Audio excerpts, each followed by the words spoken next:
Greet the visitors. Good afternoon, visitors. Who will be leading the prayer?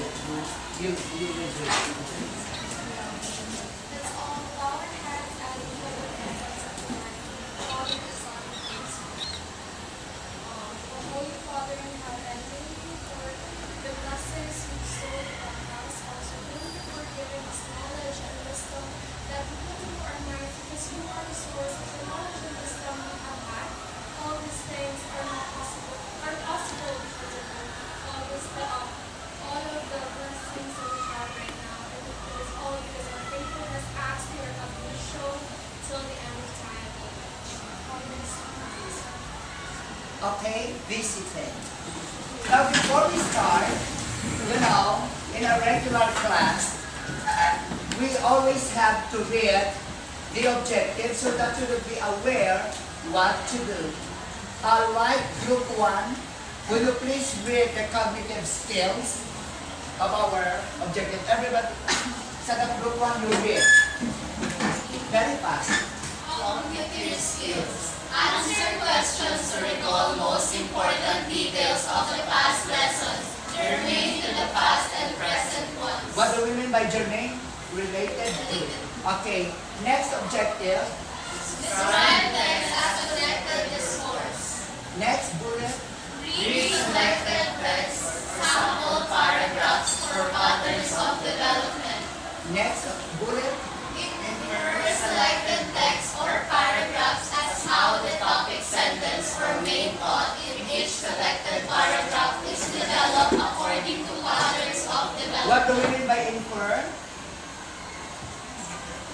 Explain or discuss in details. Okay. Next. Read each selected text as connected discourse. Next. Read, discuss, and analyze the selected text, how it is developed. Write, Appreciate. write appreciate in the form of slogan on the necessary On the necessity of water. inferred in the selected text as paragraphs. Précis, you pronounce it as précis because it comes from a French word. It's a short statement. Okay. Next, you read the psychomotor objective group 1, 2, group 3. You read the psychomotor skills. Everybody stand up. Group 3. Psychomotor skills of our objectives. Psychomotor skills. Demonstrate nonverbal gestures and verbal communication in expressing their needs when they are thirsty, Needing water. To drink with it and speak because of language barriers. Group 2, will you please read the affective skills? Value. Come on to the importance of selected text and learn to appreciate how patterns of development are achieved. And cohesion. Very good. Okay, I don't need you to ask to read the content standard and the performance standards rather, since you were provided the curriculum guide, the CG. Okay, everybody was provided the CG, so the content standard has already been indicated there. Okay. To scaffold this to help you understand.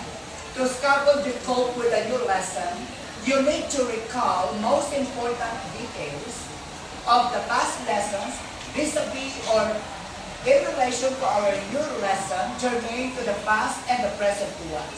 Okay? You may answer 1 to 5 questions, and then you have A, B, C, D, and E as your answer. Actually, the questions were our past lesson. Okay? So, take time to read question number 1. And then, all answers must be written in your volunteer book. Okay? And then we will check your work immediately. Make it fast. Number 1. So, let's read. So, 1. Block refers to an accurate, appropriate, meaningful, as well as pragmatic use of language and both oral and written modes of communication with the main goal of achieving effective communication, evincing or showing a person's natural skills of having language proficiency in general, as what Betty Rhymes claims language in use, as she calls it that way. So you have to choose your answer from A, B, C, D, and E. Okay?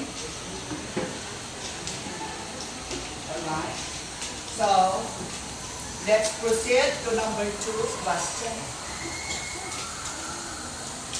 Ayan. So number 2, blank refers to a grammatical manner of writing any text, be it both informative or literary text such as composition, paragraph, essay, poetry, writing, etc. Okay? Including research or research writing.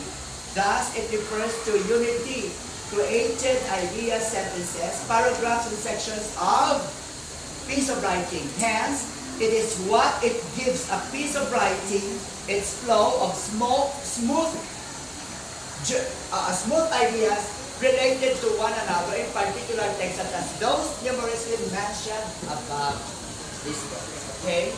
So you have again A, B, C, D, E, because they are all connected to our new lesson. Okay? Now we go to number 3. I pretend.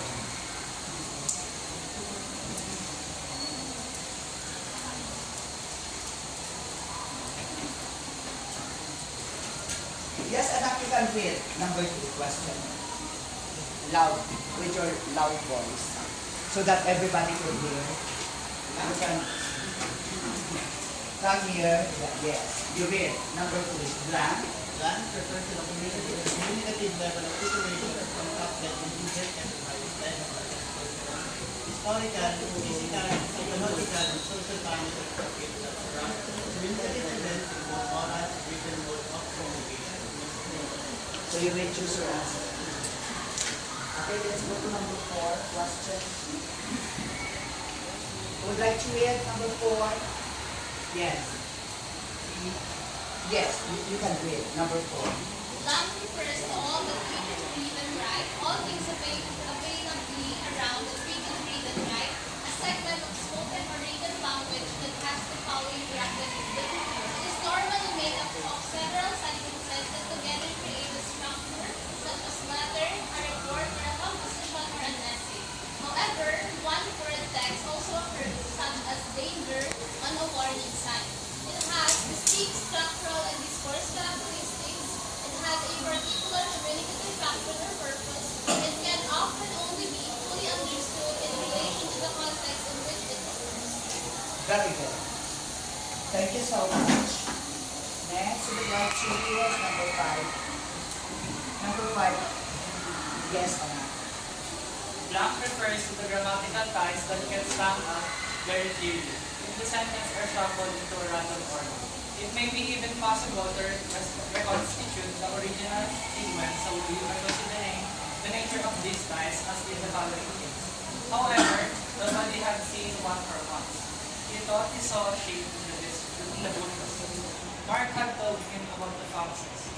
John looked out the window. Could it be the fox? Then everybody could guess what was in the bushes. Hence, Black, this clearly refers to the use of repetition, transitional expressions, and other grammatical devices or cues to guide readers and show how the paths of composition relate to one sentence as spoken, and written mode disperse that stands for meanings among its surface elements as the when words in one sentence are repeated in one another. Very good. Okay. Will you please exchange paper for checking? What is your answer for number 1? Number 1, answer. Yes. What's answer number 1? Yes. Letter.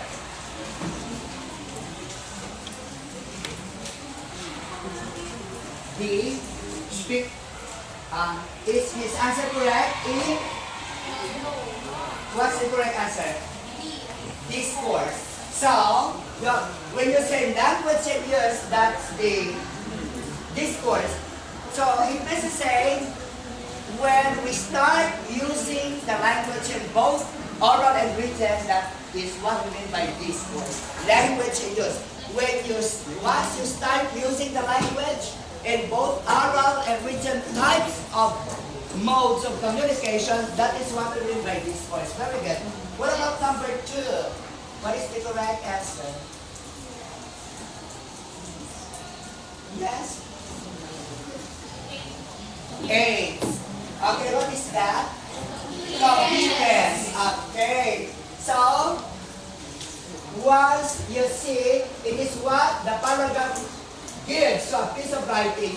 Once you sense the flow of smooth ideas which are related to one another, they stick to one another, and that is what we mean by coherence. That is letter A. Very good. What about number 3? Yes. Yes. C. What is C? Context. Very good. That's connected to our past lesson in oral communication. Yes. Alright. When we say cultural, historical, physical, psychological, and social parameters of it, why? We also need context whenever we write different texts. So you write a particular text depending on the context we have, okay? That surround the community text. Okay, what about number 4? Yes. Yes. Letter? What is E? Okay. Refers to all. All things that we can read around us, all things that we can write, read and write. Okay? All things that you can read and write refers to text, not context. Yes. Alright? What about number 5? What is that? Number 5? Yes. Cohesion. What is do we mean by cohesion? The use of transitional expressions to guide readers. Okay. For example, first, second. Okay. However, nevertheless, finally. So, they are the paragraph observes cohesion in that manner. Alright. Now look at that. The water cycle. What is the relevance of that figure, the water cycle, to our lesson? Okay. Direction. Read this text as a form of paragraph according to its pattern of development to find how the topic sentence is logically developed. So what is the relevance of the water cycle figure? Because our paragraph has something to do with that.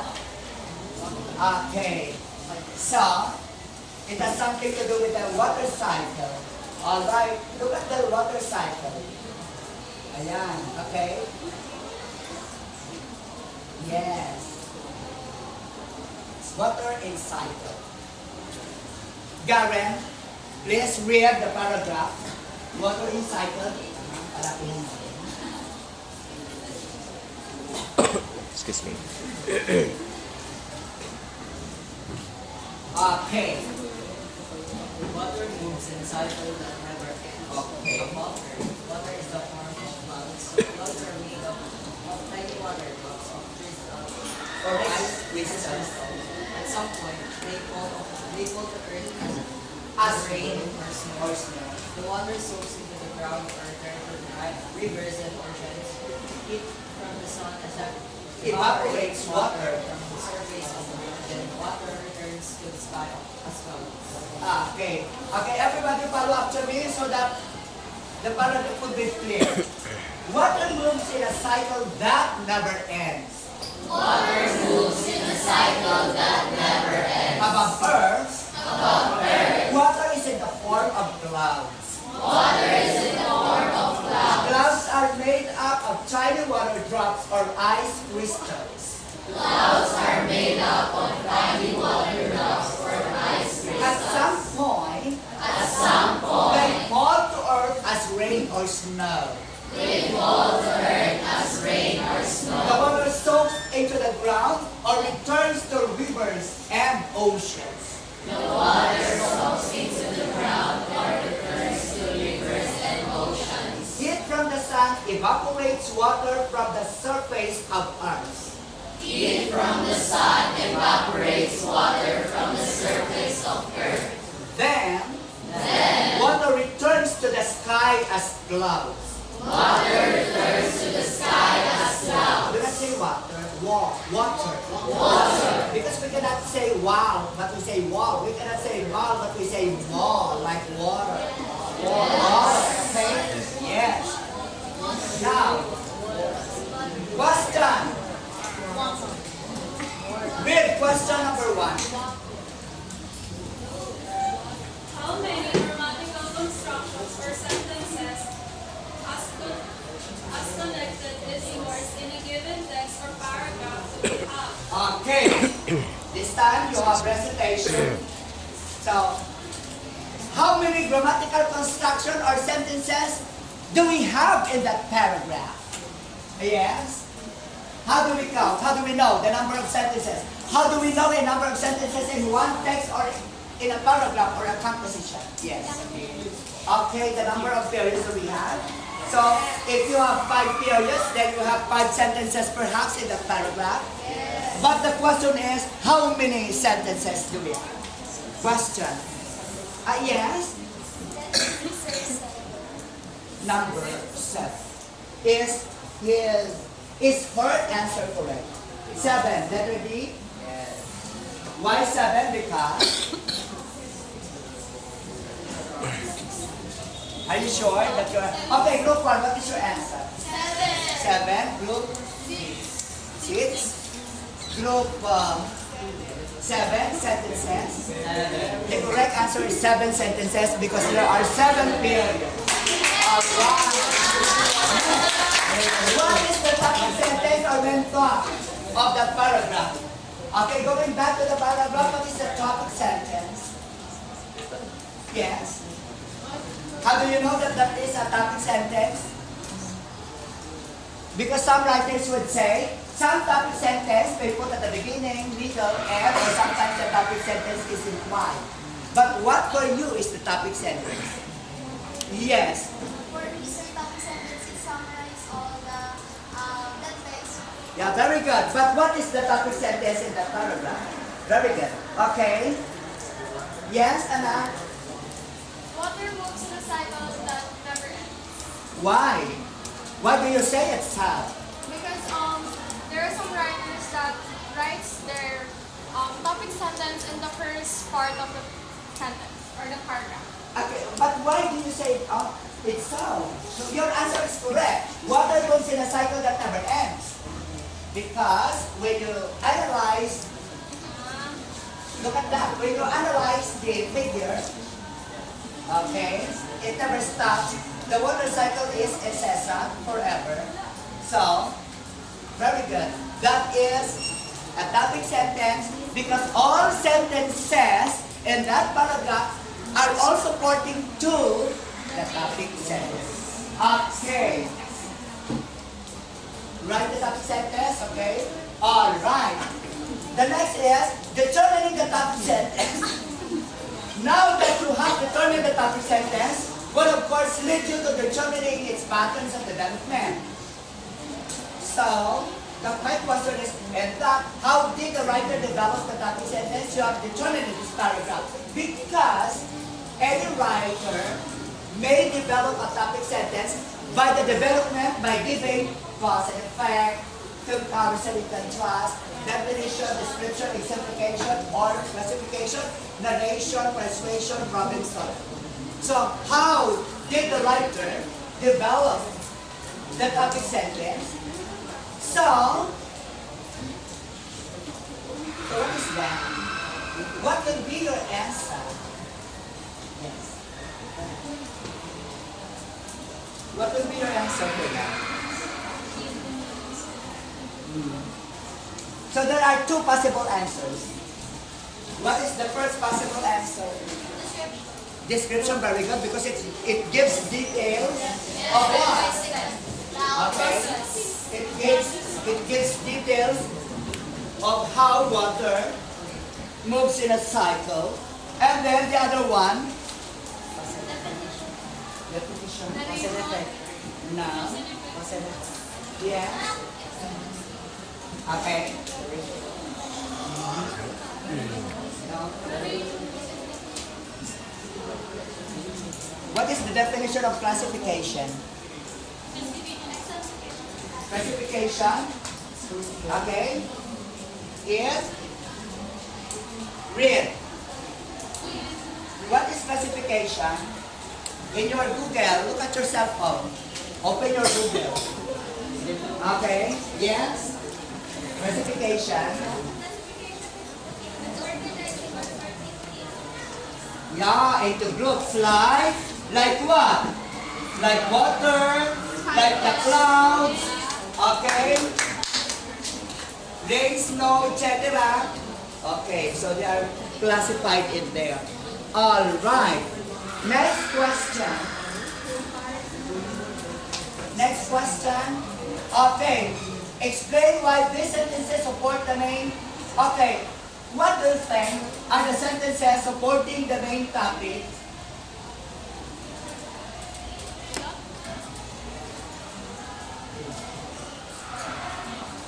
Immediately supporting the main topic. Sentences. Second sentence, third sentence. Okay. Second and third sentence, and all the rest of sentences supporting the second and third, as well as, of course, the sentence. Okay, very good. Alright. Okay, again. So, we have answered that one. Okay. Yes. Now we go to the next paragraph that still deals with water. Now, water bodies. Okay, the bodies of water. Will you please group that group? Will you please read the paragraph? Do we have? We have. Okay, read. You read paragraph. Bodies of water. Okay. Yes. Read. Okay, read. Start reading. Bodies of water. Earth has very large bodies of water on its surface. The largest is the Pacific Ocean. It is about 50 times bigger than the United States. The United States of America, according to scientists, is 3.8 million miles. The largest body of fresh water is Lake Superior. The lake is almost 2,800 miles around. Okay. You will see Rhode Islands in the middle of it. The Missouri River is one of the longest rivers in the world. It stretches 2,341 miles in length. People use these bodies of water for food, transportation, and drinking. Very good. Very good for you today. I appreciate the way you do. You have read and clear. Question, of course, at the reading of the paragraph. How many sentences do we have in this paragraph? How many sentences? Okay, group 1, how many sentences? Group 2, 3 and 4. Okay. How many sentences do we have in that paragraph again? We have. What's your answer, group 1? 10. Group 2? 10. Okay. So there are who answered 9. Yes, 10. The correct answer is 10 because there are 10 periods in that paragraph. Alright. So 10. Very good. What for you is the topic or main thought of the paragraph? For literacy, yes? The main topic sentence in this paragraph is Earth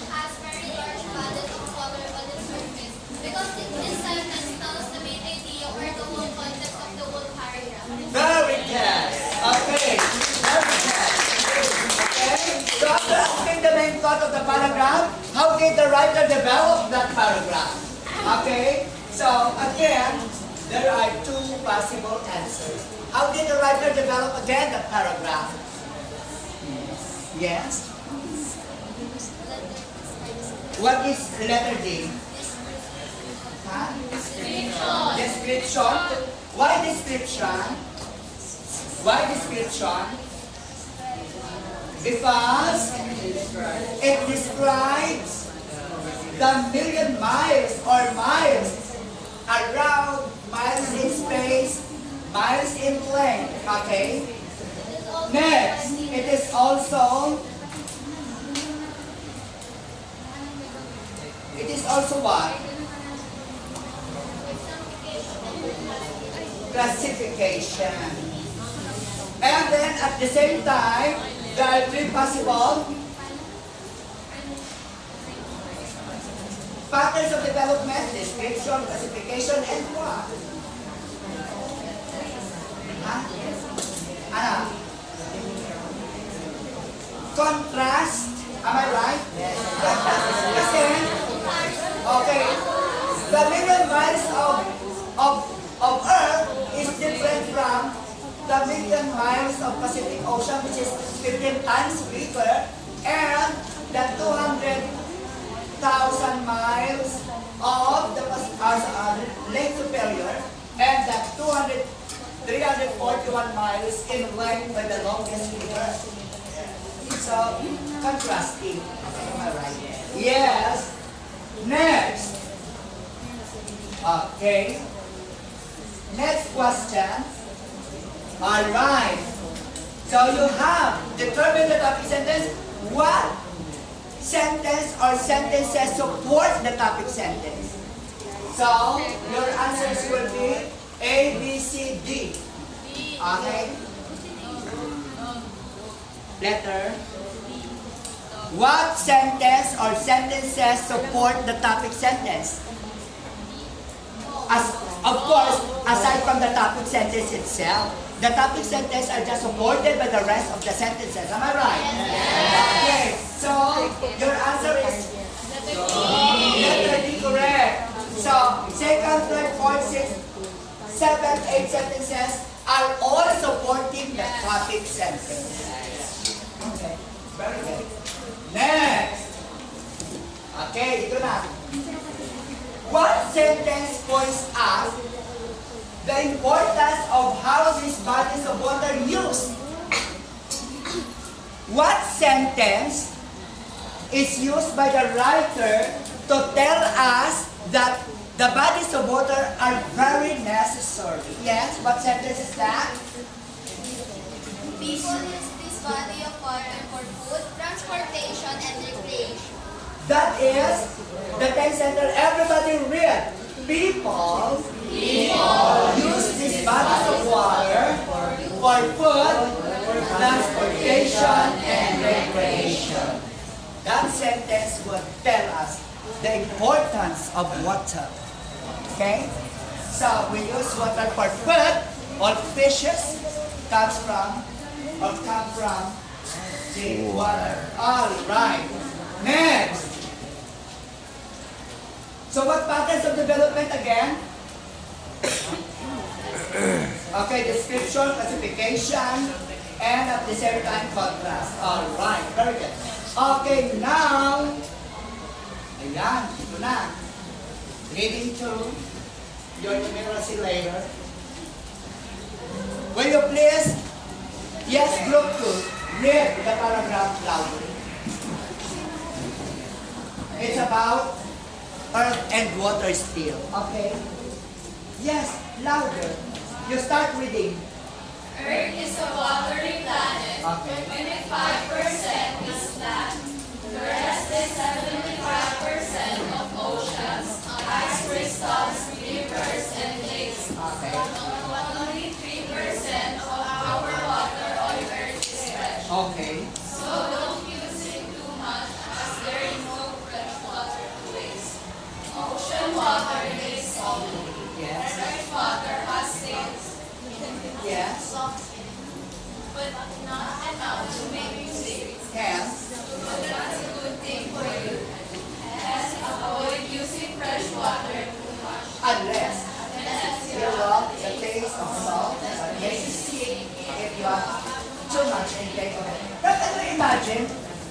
according to science, only 25% out of 100% is the size of the land. And the size of all the water, 75%. And only 3% out of 75% is the fresh water that we drink whenever we take a bath. That is why, what is the implication of that? When there is only 3% of fresh water that we drink, that we use when we take a bath, what is the implication of that? We have to conserve. Very good. We have to conserve water. Kasi 3% lang pala yun. Okay, unless you want to drink the salt of the salty water. That is 72%. Plus the crystals, etc. Alright, how did the writer develop this paragraph again? Bilisan na natin. Yes. Yan. So how did the writer, so again, there is 3 possible answers. Ano yun? Anong cause and effect? That is great. We have description, of course. What else? Okay, is there any difference between 25%, 75%, 3%? Yes, so what do we mean by that? Contrast. Okay. Next. And then, of course, classification of the percentage of the land, water, and the fresh water. Out is 75%. Okay. Very good. Now, again going back, we have discussed this. Bodies of water. Now we go to the numeracy. Now, we have discussed that already a while ago, that paragraph, the bodies of water. Now going back to the presented text. Ganito. If United States of America is 3.8 million, how would you rewrite that 3.8 million in complete numbers? That is 3.8 million in complete numbers. Or in words, how do you do that? How do you say it? 3,800,000.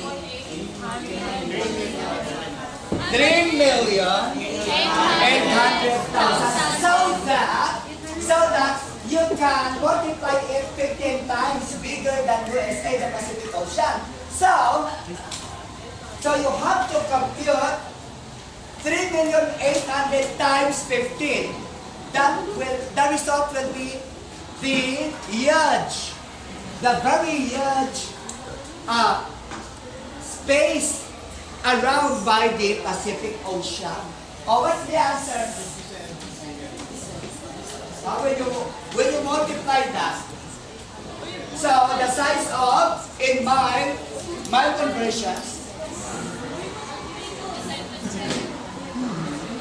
Pacific Ocean, 3 million times, 3,800,000 times 15. But diba, I told you to bring your calculator. No. Group 1. Just for the simple mathematics. O nandiyan ang magnitude. No.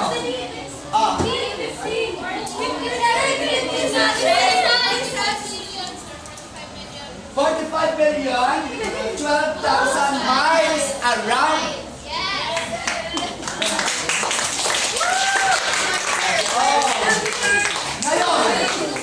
Ngayon, I have done that. Then you have to compute this. Alright. Now, ayan na.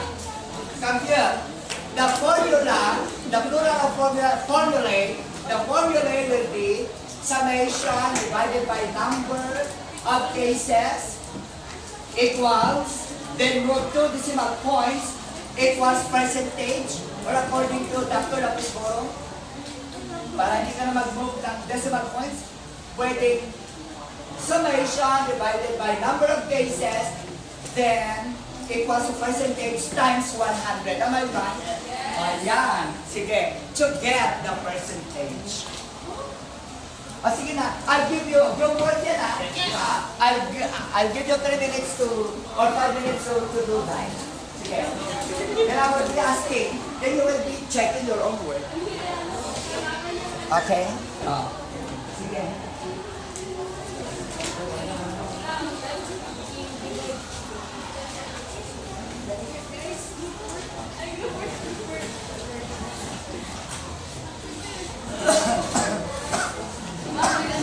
Okay, take note.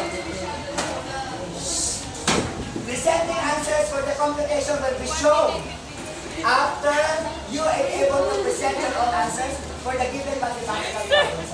Okay, sorry, what kind of mathematics is this? Am I right? A percentage, computing percentage, is it not statistics? Yeah, you do that in your research, am I right? You do that in your research. The number of cases, and then percentage, and then ranking. Okay, that is what you do in qualitative research. If you have number of cases, okay? Oh, mabilis. Okay. Check your own work, honestly. Okay. Sige.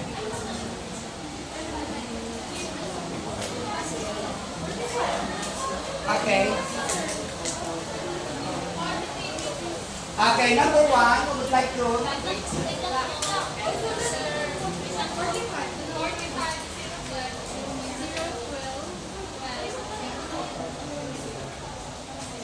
Okay. Sige. Ito since I am a language teacher, but in your mathematics, if you have... okay. If you get the wrong answer in mathematics, entirely is wrong. If your answer is wrong, I'll be giving you 2 points. In which case, if your answer is correct, I'll be giving you 5 points in that case. Okay, ha? So that sige. I will be presenting now answers for you to check your own word. Sige.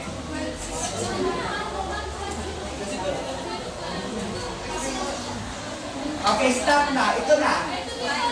Check your, okay. What's your answer? Okay, look at, check your own word. This is now the answer. Ayan. This is the answer. Okay, excuse me. If you add all the percentage, this is a percentage, and then when you come up with the 100%, then the answer is correct. So the answer will be 99.9976 round of 100%. Okay, ranking, how do you do that? You add all the ranking, it must be 10 squared. 10 times 10, it was 100. So the ranking and the percentage is tallied. Okay, tied together. So that's correct, okay? So if your answer is wrong, 2 points each per case. If your answer per case is correct, 5 points. Okay, for the efforts. Okay? All right. Okay. Oh, that's perfect. Nobody, no groups. Ay, gusto ko. Ay, makadali ng ranking. Kahit wala yan, dito pa lang, kuha mo ng ranking. Alright, dito pa lang. Alright? Okay. Sige, going back to our lesson. Okay. I have given you the handout several days ago. Am I right? Yes. And I told you to read all the pages. Am I right? Yes.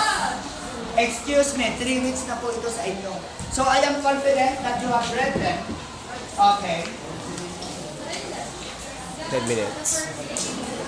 Okay.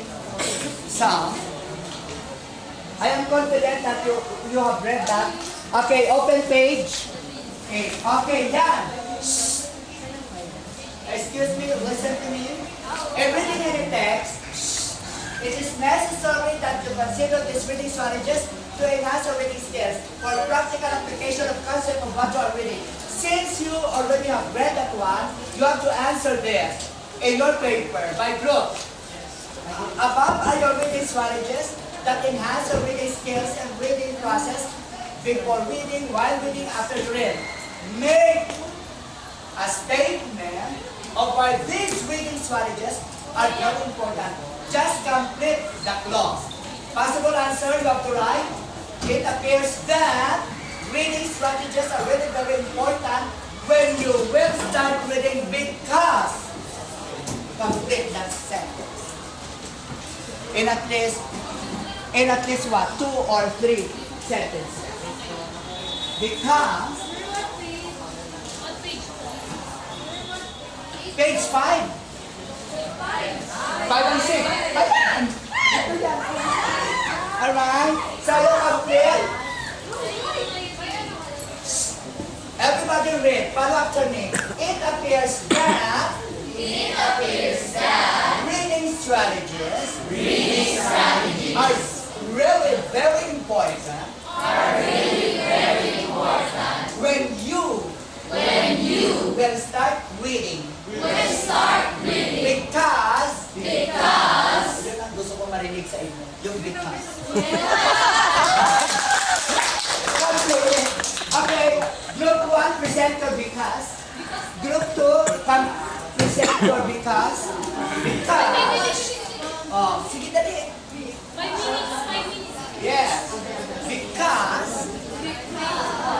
Of course.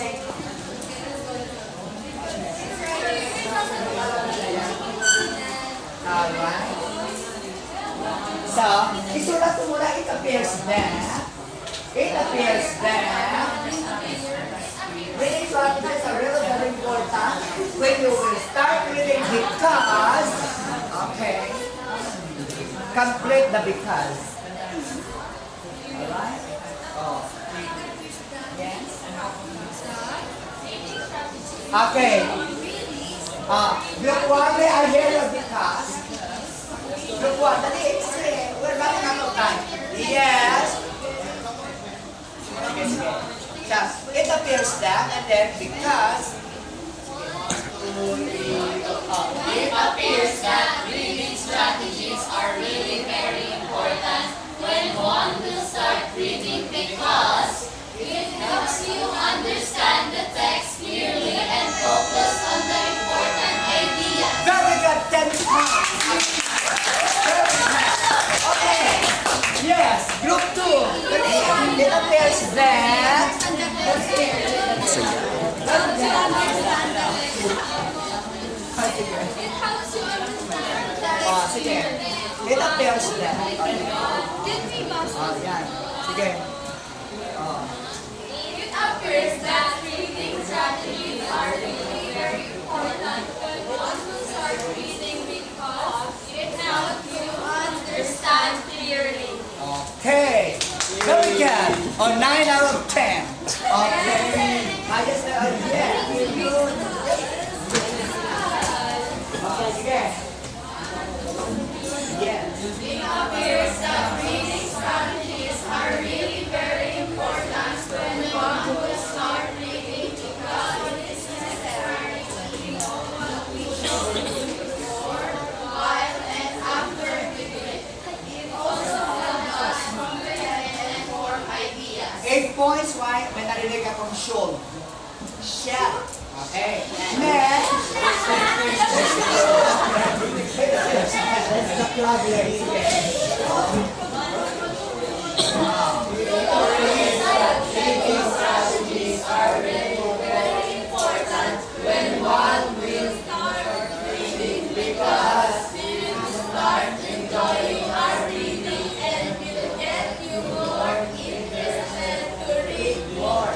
Very good. 9 points. Alright. Now, write a basic slogan. Okay? So write a basic slogan. Example of your slogan is this. Water saves life. And then policy, one policy. Conserve water or conservation of water is a must. And then discuss your slogan and policy, these are the criteria. Ayan, briefly discuss your slogan. Okay, group 1, present your slogan and briefly discuss your slogan. Group 1, slogan and policy at the same time. Okay? Yes, slogan. Yes. Again. What is your slogan? So good afternoon to everybody. We are the group one and I am the reporter for our slogan. Our slogan talks about conserving water will make our lives better than ever. Briefly discuss. Okay. Basically, napag-isipan namin yung slogan nito because it is really important for us to conserve water. Why? Because we use water in many ways for cooking, for taking a bath, and also we use water for us to be hydrated. So, nag-come kami sa ganitong slogan kasi it is really important to conserve water. And for our policy naman, para naman po sa policy naman, use water responsibly at all times. Meaning kasi, dapat po yung paggamit natin ng tubig, inaalam po natin kung hanggang saan lang po yung mga kailangan po natin paggamitan ng dagat. Hindi po natin ito nasasayang. At hindi po tayo gumagamit ng tubig na hindi naman po natin kailangan. At mas na-preserve or napakonserve po natin yung water na dapat po is makakonsume po po natin. So group 1, very good. Later, the sports, okay? Group 2, your slogan and your policy. Okay, sige.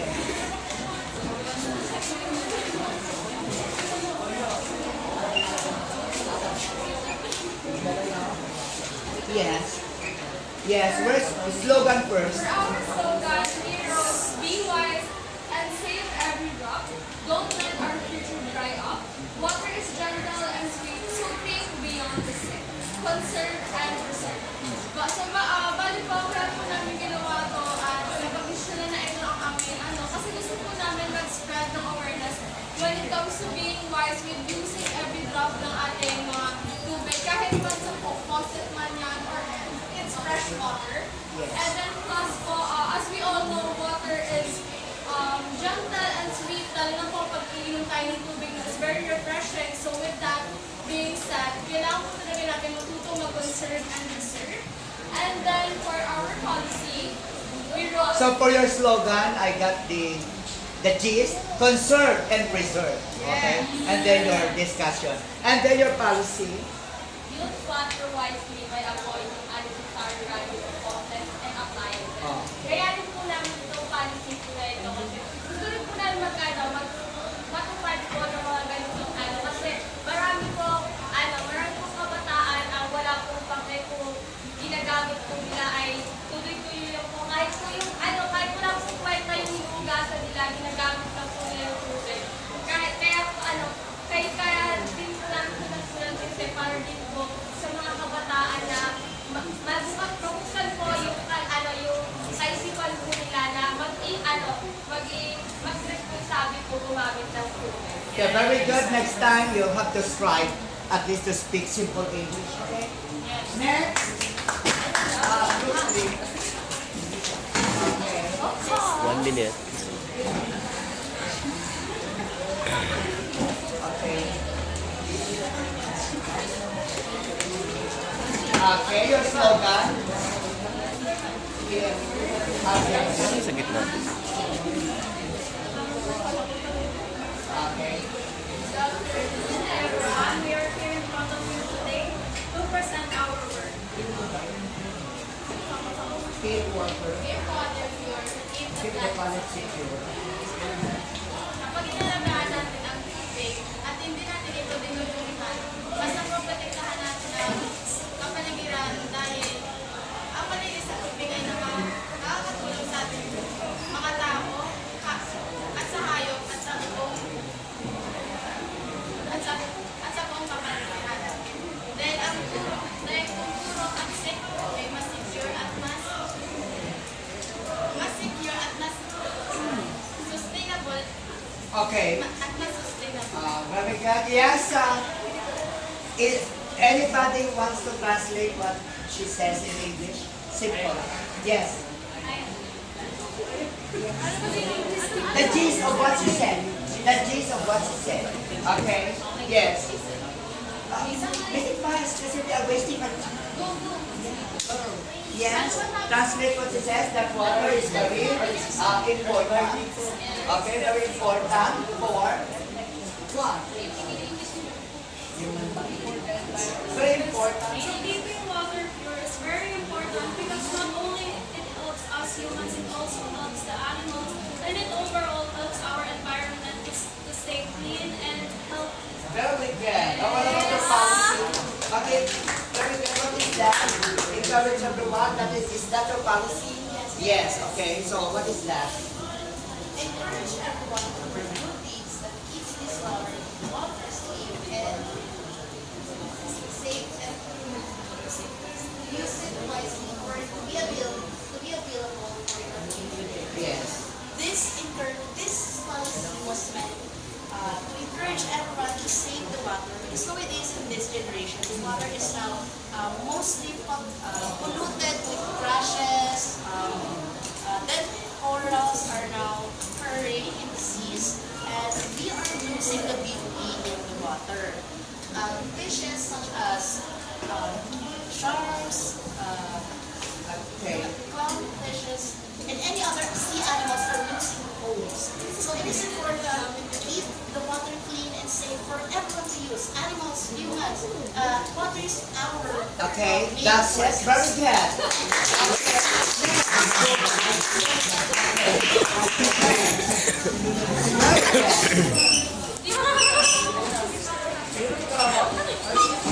Yeah.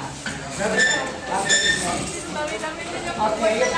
Before the last good. Yes. Yes. So where's your slogan? Okay, so turn off. Will you please read it? Darren, you read that. What is that? Turn off the top, don't let it go. Every drop counts, let's make it so. Conserve today for a better tomorrow. Okay. Briefly discuss. Very brief discussion. 1 minute discussion. Explanation for this slogan is we should save water because water is important. Because Okay. based on studies, Yeah. we can live without Okay. food, but we can't live without water. Water is far more important than everything kasi yung water is natutulungan tayo na nag-cleanse yung body po natin. It can make us clean. Tsaka sa Africa, maraming nadudumi. So and water can maiiwasan natin yung mga iba't ibang sakit. Kasi yung water, siya yung naglilinis sa katawan natin, sa paligid natin. Okay. Policy. What policy is that? Please read. Our policy is water conservation and management policy, and our explanation is also written. So, Mr. Darren, can you please read? Water conservation. Implementing water conservation policies means Implementing reduce water consumption, improve water resources management, and long-term sustainability of water supplies. This policies aims to mitigate water crisis and promote sustainable water management. So, this policy po is about conserving and management of our water because we believe that water is really important to us, not just to ourselves but also to our environment. And mostly, most of us, Filipinos doesn't get clean water that quench their thirst. And I believe that management of water can help us improve our environment and and help certain species. Thank you. Very good. Alright. My group, for non-verbal communication, what possibly appropriate gestures could you make when you feel drinking fresh water immediately because you are so thirsty? What possible gestures of group 1? What possible gestures can you make when you are driving? Okay. Yeah. Ano? Show it to the audience. Yes. 1, 2, 3, go. Okay. Okay, very good. Okay, what about group 2? Possible gestures? Sige. Alright. Okay. As a gesture, because you are in a foreign country, you cannot speak the language. Yeah. Okay. Somebody will give you a question. Oh. Group 2.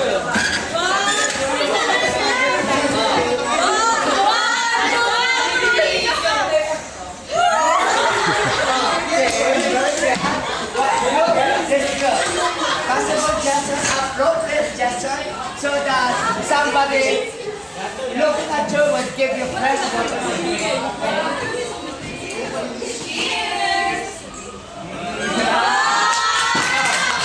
Okay. All right.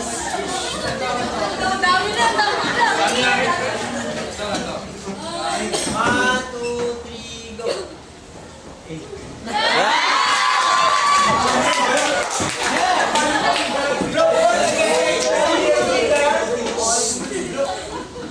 Group work again, choose a leader to speak. While everyone is need to drink water, what will happen when there is no water to drink? Group 1, what will happen when there is no water to drink? Yes. Say your opinion in just in 1 to 2 sentences. When there's no water to drink, Face the audience. all living things that live on this planet will die because every living things, including plants, animals, humans, need water to survive. Also, Earth will look dry because there's no water to wet the lands and the soil in the earth. Very good. What will happen when there is no water to drink? So first of all, the earth will dry up and the living animals in the water will also die because they cannot breathe without water.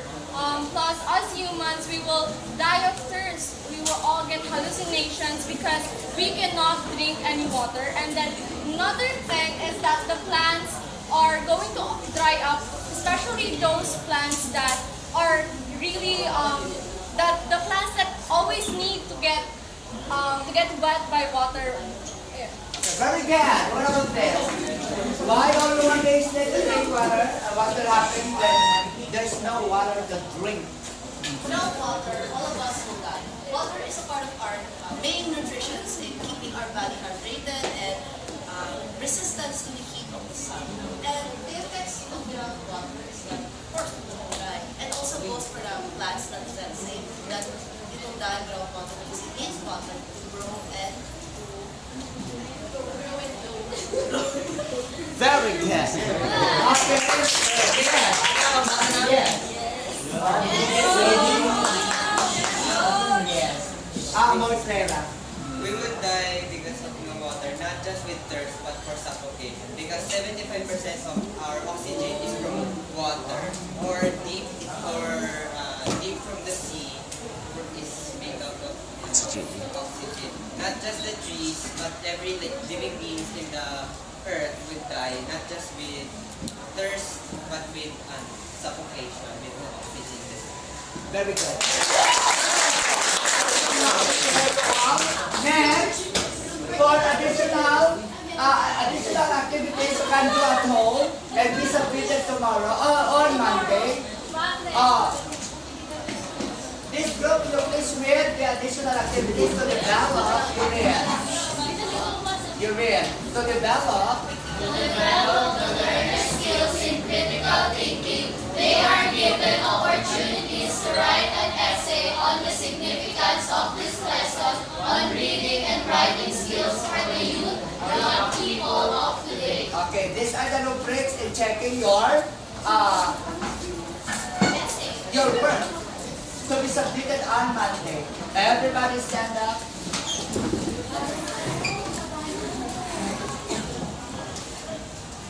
Goodbye, class. Goodbye, Sir Datugan. Goodbye, visitors. Thank you for listening. Thank you, visitors. I